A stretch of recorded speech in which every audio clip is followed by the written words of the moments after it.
স্থানে এসে দেখছে একটা বাগানের মধ্যে একটা ছেলে পানি দিতেছে, বাগানের নিড়াইতেছে, পরিচর্যা করতেছে। ছেলেটাকে দেখে ওনার খুব মায়া লাগছে যে এই ছেলে হয়তো আমি যে যাকে খুঁজতেছি সেই ছেলে, এই ছেলে।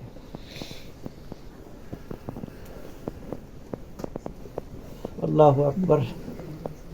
তখন উনি বলতেছে, এই ছেলে, তোমার নাম কি? আমার নাম তো হাসান, আমার লকব হলো মঈনুদ্দিন। তোমাকে তো আল্লাহ এই জন্য বানায় নাই, তোমাকে দিনের সাহায্যকারী হিসেবে বানাইছে। মঈনুদ্দিন হলো দিনের সাহায্যকারী, আবার মহিউদ্দিন হলো দিনকে জিন্দা। আমাদের তরিকার মধ্যে দুইটা তরিকা, চিশতিয়া তরিকা মঈনুদ্দিন দিনের সাহায্যকারী, আর মহিউদ্দিন আব্দুল কাদের জিলানী যিনি দিনকে পুনর্জীবন দানকারী, আব্দুল কাদের জিলানী। তখন উনি কি করলেন, কেউ আসলে আমাদের অঞ্চলে এক সময় উঠানের দিকে হিসেবে যদি কেউ বলতো যে মা একটু পানি দেন, পিপাসা রাখছে পানি দেন, কারণ ঘরে সিরামুড়ি যা থাকতো তা দিয়া পানি দিত, কিছু না থাকলে চাল দিয়ে ওইলে পানি দিত, খালি পানি দিত না। বলতো যে খালি পানি দেওয়া বরকত কমে যায় ঘরের। হ্যাঁ, তো উনি কি করলেন যে উনি যেহেতু আসছে আনার সিরা, আনার নিংড়া শরবত করে ওনাকে দিছে খাওয়ার জন্য। উনি এটা খাইছেন, খাওয়ার পরে উনি নিজের ব্যাগ থেকে শুকনা রুটি বাইর করছে, বাইর করে চিবায় নরম করছে, ইব্রাহিম কান্দুজি নরম করে গরিবে নওয়াজের বালকপুর গরিবে নওয়াজের মুখের ভিতর দিয়ে দিছে। হয়তো গরিবে নওয়াজে বলে, হুজুরের এই রুটি যখন খাইলাম তখন আমার হৃদয় থেকে দুনিয়ার মহব্বত গুলা বাইর হয়ে যেতেছে, দুনিয়ার যে মহব্বত এগুলো বাইর হয়ে যেতেছে। আর আমাদের কি হয়েছে, আমরা যখন ওয়াজে নামে আমাদের দুনিয়ার মহব্বতের বাড়ে। আগে যদি আমাদের হাদিয়া ছিল 5,000 টাকা, যখন শহরত হয়ে যায়, ফেসবুকে ভাইরাল হয়ে যায়, তখন 10,000 টাকা হয়ে যায়, কখনো কখনো 1 লাখ টাকা হয়ে যায়। আগে না দিলে যায় না, আগে বিকাশে টাকা পাঠায়, তারপরে যায়। হযরত গরিবে নওয়াজ কি করলেন, এই হুজুরের পিছে পিছে দৌড় শুরু করলেন, হুজুর আমাকে নিয়ে যান। না, তোমাকে আমি নিব কেন, তুমি আগে এলেম শিক্ষা করো, কারণ তুমি যদি কিছু পাইতে চাও, তোমার হৃদয়ের মধ্যে তোমার এই হৃদয়টাকে বড় করতে হবে, আল্লাহর এশক মহব্বত ভিতরে আসার জন্য, হিকমত ভিতরে আসার জন্য হৃদয় ধারণ করতে হবে। তুমি এলেম শেখার জন্য বাগদাদে চলে যাও। উনি তখন বাগদাদে যাওয়ার আগে বাড়ির যত ক্ষেত খামার সব বিক্রি করে দিছে, বিক্রি করে নিজে পকেটে নিয়ে বাগদাদ যায়নি। বাগদাদের যতটুকু সম্বল ততটুকু নিয়ে গেছে, বাকি সব এলাকাবাসীকে দিয়ে গেছে। দেওয়ার পরে মানুষ ওই সময় বলছে গরিব নেওয়াজ, মানে গরিবকে যিনি দান করে তিনি দাতা। বাগদাদে গিয়া নিজামে ইউনিভার্সিটিতে উনি পড়াশোনা করে সর্বোচ্চ ডিগ্রি হাসিল করার পর, ওই সময় বাগদাদে ছিলেন হযরত মহিউদ্দিন আব্দুল কাদের জিলানী, ওনারা এখানে গেছেন। ওনারা এখানে গিয়ে উনি বায়াতের দরখাস্ত করছে। হক্কানি লোকেরা ঝটপট বায়াত করে না, বায়াতের জন্য কেউ সুপারিশ করতে হয়, আর নিজে হইলে টাইম নিতে হয়। ঠিক আছে, তুমি বায়াত হইতে চাও, এতদিন পরে আইসো। অথবা সে যেই জিনিস চায় এই জিনিস সে তাকে দিতে পারবে না, ওই জায়গা মতো পাঠায় দেয়, তুমি আইডিয়া পাইবে না। যেমন হয়তো লালপুরি সার পিছে চানমিয়া সাহেব, লোচনপুর এলাকার চানমিয়া সাহেব বলছে, আমি তাইসুরুল মুফতাজি যখন পড়ি, তাইসুরুল মুফতাজি মানে দ্বিতীয় শ্রেণী, তাইসুল মুক্তাদির থেকে 12 বছর পর্যন্ত হুজুরের এলাকায় আসলেই, নতুনপুর ঈদগাহ আসলেই হুজুরের পিছে পিছে থাকতাম। যেই কদিন হুজুরে না যাইতো হুজুরের পিছে থাকতাম। তা 12 বছর হুজুরের এইভাবে পিছে পিছে থাকতে থাকতে বায়াতের দরখাস্ত করছি। বায়াতের দরখাস্ত করছি পরে লালপুরি সাহেব বলে যে আমি তো তোমাকে বায়াত করব না, তোমাকে আমি অবশ্যই মহব্বত করি, তুমি যে জিনিস চাও এই জিনিস আমি অন্যজনকে দিয়ে দিছি, তোমাকে এই জিনিসটা দিতে পারবে কান্দাইলার পীর জিয়ন শাহ। হুজুর জিয়ন শাহ আমি দেখিও না, চিনিও না, করতে পাবো, তুমি এই 12 থেকে উত্তরের দিকে হাঁটতে থাকো, জিয়ন শাহ আইতেছে। আজ থেকে 70 বছর আগের কথা, এটা আরো বেশি হইতে পারে। লালপুর শুধু 52 বছর ধরে দুনিয়া থেকে বিদায় হয়েছে। চানমিয়াস আমাকে বলে যে হুজুর আমারে এই বরাবর হাঁটতে বলছে, আমি হাঁটতেছি। মালিকানা আসতে পরে দেখে যে একটা লোক আসতেছে, আমার মনে হয়েছে এটাই জীবন শাহ। আমি বললাম যে লালপুর শাহ পাঠাইছে বায়াতের জন্য, উনি দাঁড়ায় থেকে উনি বায়াত করে দিছে। আর আমরা কি পাবলিক পাঠাই যে আমার মুরিদ লইয়া গেছে বায়াত করার, বায়াত দল বাড়ি করার জন্য।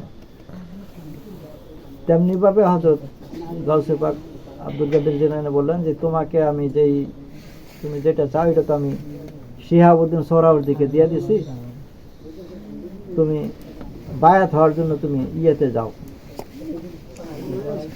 খাজা ওসমান হারুনি এখন মসজিদে জুনায়েদে আছে, ওখানে যাও খাজা ওসমান হারুনির কাছে। মসজিদে জুনায়েদে উনি ওয়াজ করতেছে।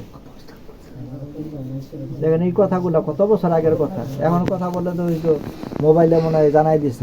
ওই সময় তো মোবাইল ছিল না, লালপুরি বিষয়টা তো এরকমই, ওই সময় তো মোবাইল ছিল না, মোবাইল তো 20 বছর আগে ছিল না। খাজা ওসমান হারুনির কাছে যখন গেছে মসজিদে জুনায়েদে, মসজিদের দুয়ারটা ভূপের দুয়ার ঢুকার সাথে সাথে উনি ইশারা দিছে আসো, সামনে বসাইছে, কয় হাত দাও, হাত দেওয়ার সাথে সাথে বায়াত করেছে। বায়াত করার পরে বলে সূরা বাকারা পড়ো। যারা কোরআন শিখ করে তারা জানে সূরা বাকারা সবচেয়ে বড় সূরা, প্রায় 3 পারা বিবে সূরা। সূরা বাকারা উনি বসে বসে পড়ছে। পড়ার পরে বলে 2 রাকাত নামাজ পড়ো। 2 রাকাত নামাজ পড়ছে। নামাজের পরে বলে যে তুমি আকাশের দিকে তাকাও। আকাশে তাকাইছে, কি দেখতেছো? আমি দেখতেছি আরশ আজিম পর্যন্ত দেখতেছি। মানে অন্তর্চক্ষু খুলে গেছে। এখন আমাদের এখানে অনেকে আসে, 20 বছর ধরে বায়াত হয়েছে, নিজের স্বার্থকে বুঝতে পারে, নিজের একটা বদ্ধ অভ্যাস ছাড়তে পারে না, চোখের পর্দা করতে পারে না। লালপুরি সাহেব বলছে চোখে তুমি পর্দা লাগাও, তোমার জবানে খিলি লাগাও। লালপুরি সাহেব বলেন মিথ্যা বলবা না, ওয়াদা খেলাপ করবা না, আমানতের খেয়ানত করবা না, চক্ষু দিয়ে কুনজর করবা না, সর্বরঙ্গ দিয়ে পাপ করবা না, হাত পা দিয়ে কারো ক্ষতি করবা না। এই 6 কাজের ওয়াদা দাও। নবীজি বলছেন এই 6 কাজ যারা করতে পারবে তাকে হাতে ধরে নবীজি জান্নাত দিবেন। সুবহানাল্লাহ। সমস্ত কাজ কিন্তু এই 6 কাজকে ঠিক করার জন্য। নামাজ পড়লাম, হজ করলাম, যাকাত দিলাম, সবকিছু করলাম, কিন্তু জবানের হেফাজত করতে পারলাম, লজ্জাস্থানের হেফাজত করতে পারলাম না, তাহলে সমস্ত কিছু বরবাদ হয়ে যাবে। এখন জমিনের দিকে তাকাও। জমিনে তাকাইছে, জমিনে তাকানোর পরে বলছে কি দেখতেছো? কয় একদম তাহাতা ছাড়া সর্বনিম্ন যে জায়গাটা, ওই জায়গাতে দেখতেছি, ওই জায়গায় পিঁপড়া যা আটে ওইটার আওয়াজ পর্যন্ত আমি শুনতেছি। এইভাবে হৃদয় যখন প্রশস্ত হয়ে গেছে, এখন বলতেছে তুমি আমার সাথে যদি থাকি আরো কিছু নিতে চাও, এখন খেলাফতের তো বিষয় একটা, ওইটা দিয়ে দিতে হবে। এটা নিতে হলে তোমাকে আমার সাথে থাকতে হবে যতদিন পর্যন্ত তোমার বিদায় না দিই। আর শর্ত হইল আমি রাতেও দোয়া কাপড় পরি, সকালেও দোয়া কাপড় পরি, মানে পবিত্র কাপড়। এক কাপড় একবার পরলে সেটা আমি দ্বিতীয়বার না ধুয়া পরি না। এটা আমার তৈরি রাখতে হবে, চাওয়ার আগে দিতে হবে। 2 নম্বর হলো আমি ভোর রাতের যে উঠি, আমার অভ্যাস হলো গরম পানি দিয়ে উজু করা। একদিনে যে বলা না লাগে যে পানি গরম পানি করো, আমি ঘুম থেকে উঠলেই জন্য আমি রেডি পাই পানিটা। এই শর্তে যদি থাকতে চাও তা আমার কাছে থাকবা, যতদিন বিদায় না দেই ততদিন। আল্লাহু আকবার। উনি 22টি বছর ওনার পীরে এইভাবে খেদমত করে গেছেন। 22 বছর দিন একদিনও ভুলে এরকম হয় নাই যে পানিটা গরম হয় নাই, কাপড়টা আদোয়া ছিল। এই খেদমতের কারণে সর্বশেষ যখন নবীজির রওজাতে গেছেন, 22 বছর প্রতি বছর হজ করতেন হুজুরের সাথে, খাজা ওসমান হারুনির সাথে। ওসমান হারুনি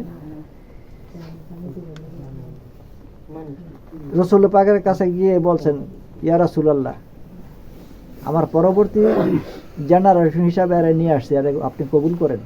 সুবহানাল্লাহ। নবীজি ইশারা দিয়ে তারা হিন্দুস্তানে পাঠায় দাও। সুবহানাল্লাহ। হিন্দুস্তান তখন হিন্দুদের রাজত্ব, মুসলমানদের উপর জুলুম চলতেছিল।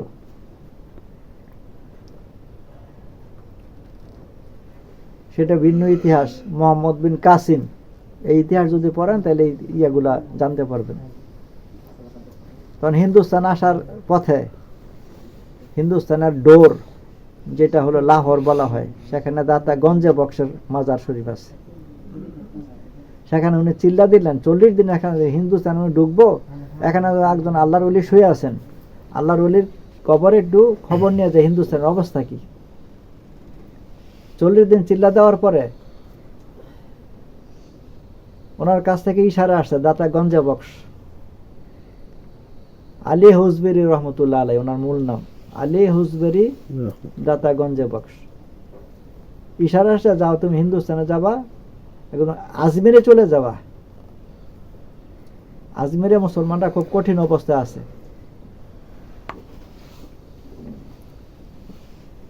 তখন উনি গঞ্জে বক্সের মাজার শরীফে একটা কবিতা অংশ লিখে আসছেন, গঞ্জে বক্স ফয়জে আলম মজহারে নূরে খুদা, নাকে সারা পীরে কামেল কামেলারা রাহনুমা।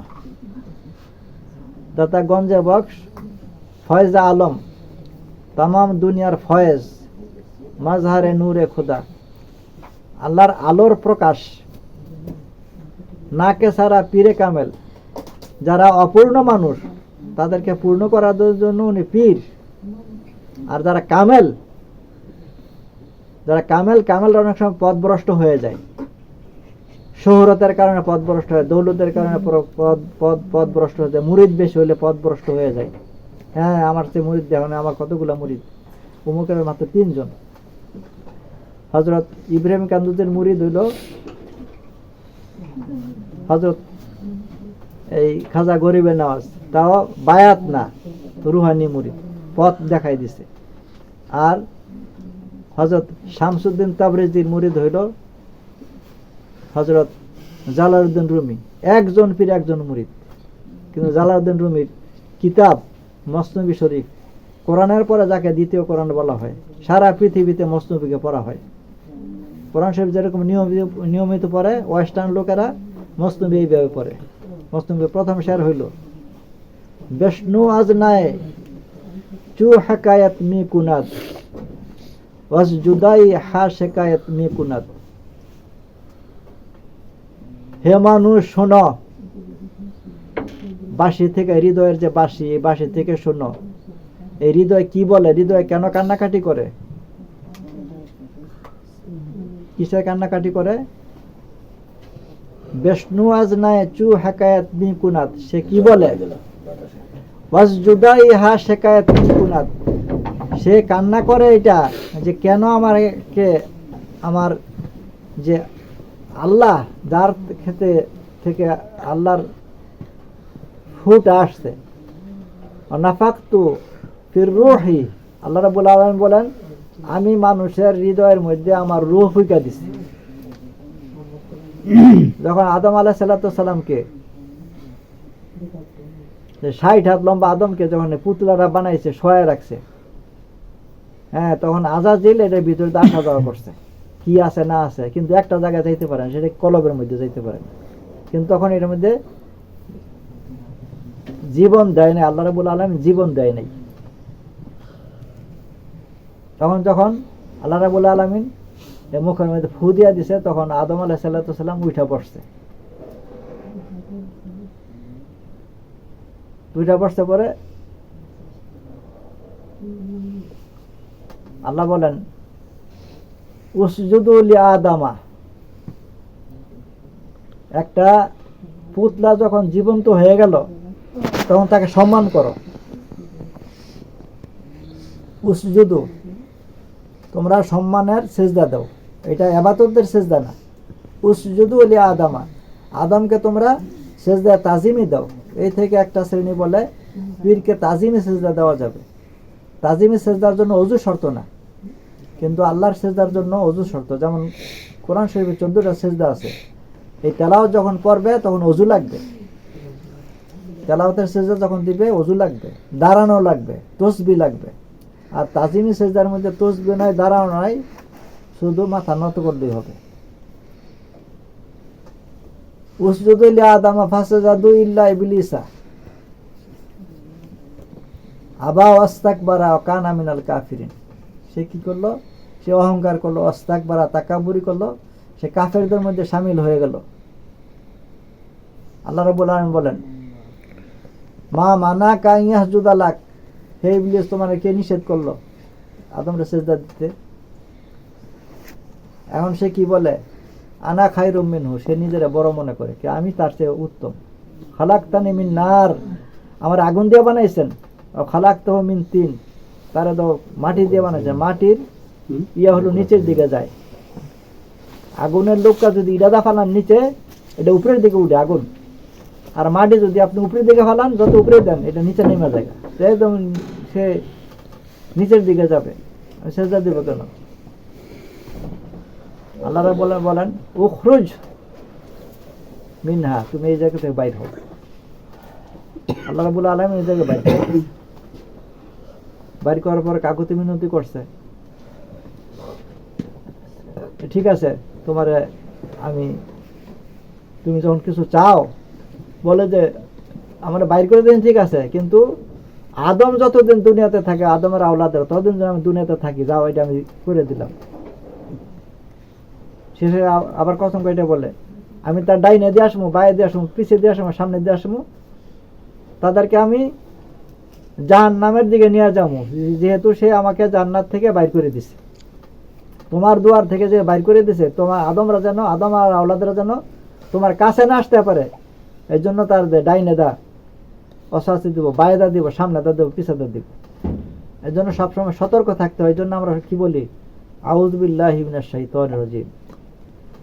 নিয়মিত যদি কেউ আউযু বিল্লাহ পড়ে, তাকে শয়তান ধোঁকা দিবে না। যখনই শয়তান ধোঁকা দিবে, যখনই নানান কুমন্ত্রণা আসবে, ফাসতাইজ বিল্লাহ, আল্লাহর শরণাপন্ন হন, দেখুন অটোমেটিকলি আপনার হৃদয় থেকে ওই খায়েশাত দূর হয়ে যাবে। ওই খায়েশাত যেটা চাইতেছেন, ওই খায়েশাত দূর হয়ে যাবে। আল্লাহ এটা ঠিক করে দেবে ইনশাআল্লাহ।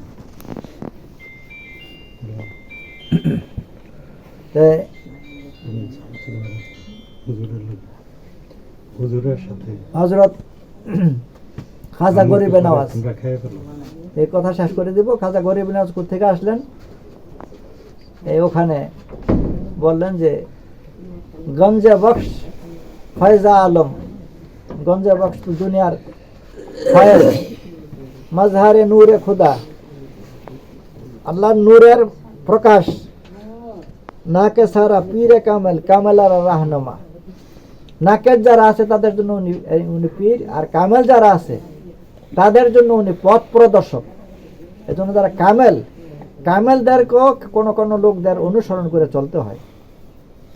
যে অনুসরণ করে চলবে না, তার তার তার রাহাবর শয়তান হয়েছে, শয়তান ধোঁকা দিব।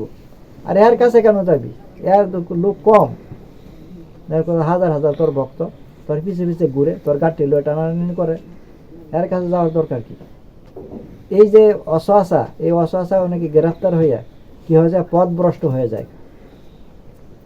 আল্লাহ যেন আমাদেরকে সেই পথভ্রষ্টতার দিকে না নেয়, সেজন্য আল্লাহর কাছে আমরা দোয়া চাই।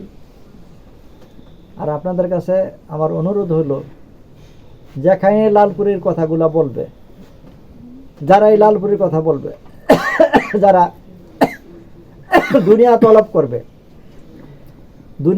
করবে, দুনিয়ার জিনিস বলবে যে লালপুরি শাহ এখানে মানুষ গরু নেয়, হাঁস নেয়, মুরগা নেয়, এটা নেয়, সেটা নেই, মানত নেই,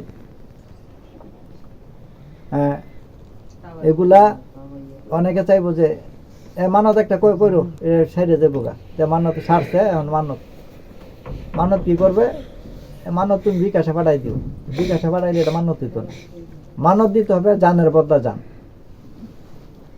জানের বদলা জান দিতে হবে। লালপুরি শাহর কাছে এক লোক আসছে যে অনেক চিকিৎসা করছে, চিকিৎসা করে না ইয়ে হইলে চিকিৎসকেরা বলে কোনো পীর ফকির এখানে যান, তার দোয়ার দ্বারা যদি আল্লাহ ব্যবস্থা করে দেয়। লালপুরি শাহর কাছে আসতে, হুজুর আমার তো শ্বাসকষ্ট, এটা ওই বেলাবো এলাকার একটা দাড়িওয়ালা ছাগল নিয়ে আবি, যে ছাগলের দাড়ি আছে এই ছাগল নিয়ে আবি।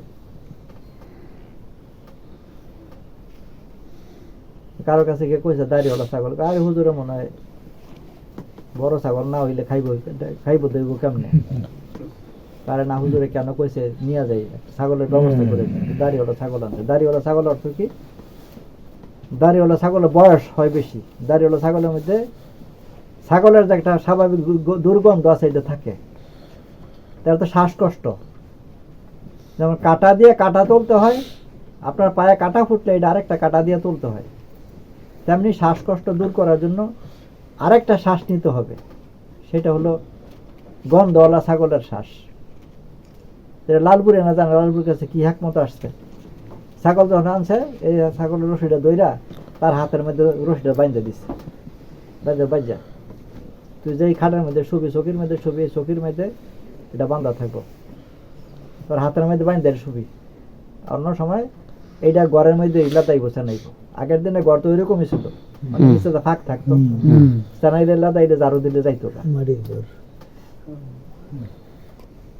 এখন 40 দিন পরে এটা জবাই করে তামাম ফোলাফানটা খাওয়াই দিবে, ল্যাংড়া ফোলাফানটা। এই 40 দিন সে শুইছে, 40 দিন পরে তার শ্বাস স্বাভাবিক হয়েছে, একবারে ভালো হয়ে গেছে। আমরা যে জিনিসগুলো বুঝি না, আমরা মনে করি যে এই করে সেই করে। এখন এই জন্য মানত যেটা সবসময় খেলো, মানত ছোট্ট করে করেন, আপনি একটা মুরগার বাচ্চা মানত করেন, কিন্তু এটা বাজার থেকে কিনা না, এটা হইতো না, আপনি লালন পালন করে যদি দেন সবচেয়ে বেশি ভালো হয়। ছাগল নিয়োগ করে লালপুরি নামের উপরে বলেন, দেখবেন যে আল্লাহ রাব্বুল আলামিন বরকত দিবে। হ্যাঁ, অনেক বরকত হয় অনেকের। আমার এক পীর বোন মুক্তিযুদ্ধের সময় যাদের বাড়িতে আমি থাইকা পড়াশোনা করছি, উনি সিএনবির সুপারভাইজার ছিলেন, হক সাহেব, মোগরাপাড়া যেমন বাজারটা যে জায়গায়, এই জায়গায় ওনার কোয়ার্টার ছিল। বছর 5 আগে হক সাহেবের বড় ছিল ফারুক মামা, উনি আমার ফোন দিয়েছে, মামু মায়ের তো একটা ওসিয়ত করে গেছে, মায়ের তো মারা গেছে, একটা ওসিয়ত করে গেছে। কি ওসিয়ত? কয় নানা এই মুক্তিযুদ্ধের সময় নানা মার একটা ছাগল দিছিল, এটা সবসময় 3টা বাচ্চা বিয়াইতো, 3 বাচ্চা হইতো সবসময়, বরকত যেটা 3 বাচ্চা হয় এটা বরকত বেশি হয়। তাই মায়ের সবসময় গোটা নানা জায়গায় বাগিটাকে দিত, অনেক পীর ফকিরদের এখানে দিয়ে দিত। তাই ওষুধ করে গেছে, একটা আমার বাইরে দিয়ে এসছে, লালপুরে বড় পোলায় ঢাকা থাকে, এর কাছে দিয়ে এসছে। তো ছাগলটা আমি নিয়ে ঢাকা নিয়ে এসেছি, অনেক কি করতাম, ঠিক আছে বাসায় দিয়ে দেন, আমি দরবারে পাঠাই দেব।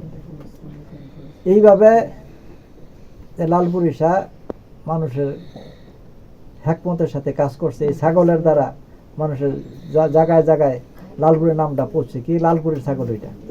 হ্যাঁ,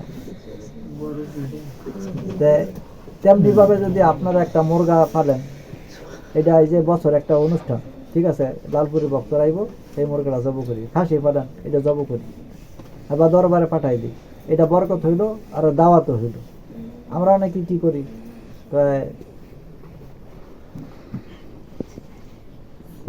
আনন্দবাজার তে হুজুর টাকা পাঠাই দিলাম, আনন্দ কিনালেন, আমি বলি না, আপনার দাম নিয়ে কিনবেন, আমরা কিনবো কেন। এইবার লালপুরতে একটা গায়ে এই গরু নেওয়ার হুজুর আমাদেরকে টাকা দিয়েছে 2-3 বছর আগে, ওই 15,000, কিন্তু 15,000 গরু হয় আপনারা কিনে আপনারা লয়ে যাবেন। ঠিক শেষে আমরা টাকা পাঠাই দিছি, এরা তেনে কিনে লয়ে গেছে। এইভাবে যদি নেন দাওয়া তো হইতে থাকে। আগে তো ওই যে শামসুল খালা মারা হাট তো যাইতো আর লালপুরির কথা বলতো, লালপুরি সাউলিয়া। এখনো লালপুরির লোকেরা এই নামটা ধরে রাখছে। আগে তো মিছিলের সাথে যাইতো, আগে ট্রলার বৃত্ত হয়ে দিকে ট্রলার ছিল, নৌকা ছিল। হ্যাঁ, শকত ভাই এরা তখন যুবক, মুক্তিযুদ্ধের পর অবস্থা, এরা যাইতো এই লালপুরি সাউলিয়া করতে করতে করতে করতে এই আসতো। এইটাই দাওয়াত। ফাযাক্কির ইন্না যিকরা তানফাউল মুমিনিন, তোমরা স্মরণ করাও, স্মরণের দ্বারা মানুষ উপকৃত হয়। লালপুরীর নাম যদি স্মরণ করান মানুষকে, লালপুরীর দ্বারা মানুষ যদি উপকৃত হয়, তাহলে তারা আপনার জন্য দোয়া করবে। ইন্নাল্লাহা ওয়া মালাইকাতাহু ইউসাল্লুনা আলান নবী ইয়া আইয়ুহাল্লাযীনা